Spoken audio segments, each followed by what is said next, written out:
Chapter 310, How to Die Properly.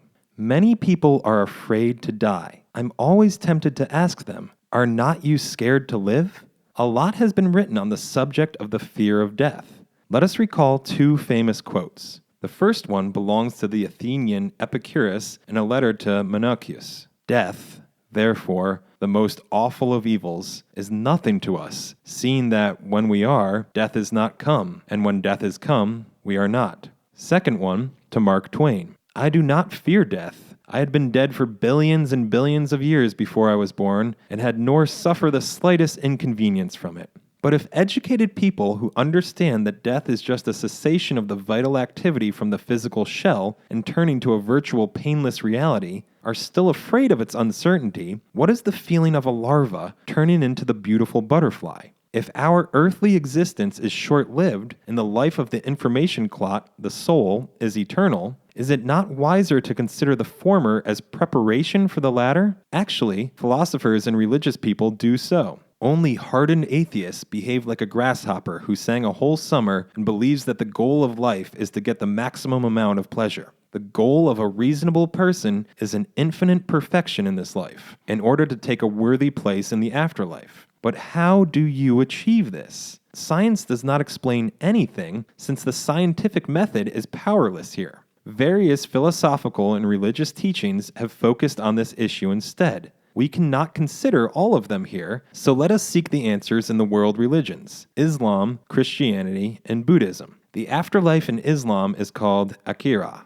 Muhammad believed that the souls of the righteous are taken as gently and smoothly as the water from the pitcher flows. Instead of fearing of death, the faithful Muslims feel that they have moved to a better world and enjoy eternal happiness. Jesus Christ many times stressed the importance of the transition moments to eternal life importance. Here is one of his parables, Matthew 20:1-14. For the kingdom of heaven is like a landowner who went out early in the morning to hire workers for his vineyard. He agreed to pay them a denarius for the day and sent them into his vineyard. About 9 in the morning he went out and saw others standing in the marketplace doing nothing. He told them, "You also go and work in my vineyard, and I will pay you whatever is right." So they went. He went out again about noon and about 3 in the afternoon and did the same thing. About 5 in the afternoon, he went out and found still others standing around. He asked them, "Why have you been standing here all day long doing nothing?" "Because no one has hired us," they answered. He said to them, "You also go and work in my vineyard." When evening came, the owner of the vineyard said to his foreman, "Call the workers and pay them their wages, beginning with the last ones hired and going on to the first." The workers who were hired about 5 in the afternoon came and received a denarius. So when those came who were hired first, they expected to receive more, but each one of them also received a denarius. When they received it, they began to grumble against the landowner. "Those who were hired last worked only 1 hour," they said, "and you have made them equal to us who have borne the burden of the work and the heat of the day." But he answered one of them, "I am not being unfair to you, friend. Didn't you agree to work for a denarius? Take your pay and go. I want to give the one who was hired last the same as I gave you." What is the main message in this parable? It is the same as in the parables of the prodigal son, the 10 virgins waiting for the bridegroom, and others. It emphasizes the importance of the very last moment of our life. If a person leads a virtuous existence for many years, and at the moment of transition to another hypostasis is not ready for this, all his previous efforts may lose the value. On the contrary, a person who lived in a disorderly and immoral way of life always retains a chance for a better afterlife if he can find the right state of mind at the moment of transition. Aha, the thoughtful reader will say. You justify the most inveterate scoundrels. A disgusting criminal should only do what to pray and concentrate just before death, and voila, he is already in the paradise. Theoretically, this is possible, and we know that many sinners manage to become saints. In practice, this is not that simple. How can an inveterate atheist think on a deathbed about something sublime if all his life he was accustomed to occupy his thoughts with earthly passions? In my opinion, it is necessary to be ready for the deathbed constantly, and most importantly, do not miss the moment of transition. Only in this case, the soul can go intact into virtual space and assume a worthy place place there. The people surrounding the dying person should create all proper conditions for this peaceful retirement and not indulge in hysterics, trying to extend the bodily life for several days or hours. This provision is described in the Tibetan Buddhist monks' teachings. Tibet, as some believe, is our last connection with the distant past civilizations. This may explain the interest in their teaching, most fully described in the Tibetan Book of the Dead, translated by the Oxford professor Hugh Evans Went and published almost a century ago in 1927. Those who meditated upon the great perfection and the great symbol will recognize the great light at the moment of death. In obtaining the Dharmakaya and Absolute, all of them will be such as not to need the reading of this book. By recognizing the great light at the moment of death, they also will recognize the vision of the peaceful and the wrathful during the Chanyad Bardo, experiencing the reality, and obtain the Sambhogakaya, a subtle body of limitless form. And, taking birth of the higher planes, will at the next rebirth meet with this doctrine and then enjoy a continuity of karma. Tibetan monks and yogis who have reached the highest levels claim that during meditation they experience a state of dying. If this is the case, then their impression and experience should be regarded as eyewitness accounts.